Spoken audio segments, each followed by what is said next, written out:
My name is Joe Junta. I just recently sold a company called Elbow Grease. It was very important to me to make sure that whatever happened, that everybody was taken care of. I also wanted to make sure that it continues and whoever bought it would, run it in a way that it would continue to grow. Confidentiality is, it's really a strange thing because, having never sold a business, I really didn't think or know how important something like that was.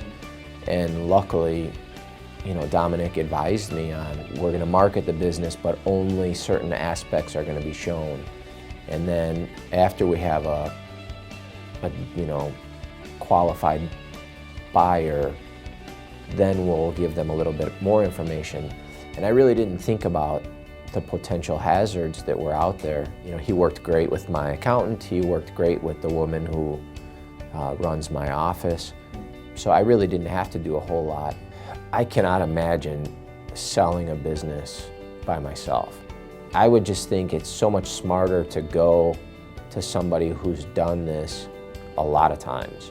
Dominic's handled transactions much bigger than mine.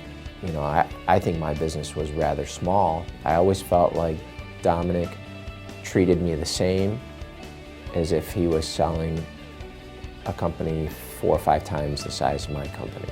There was one potential buyer that I met that I really liked.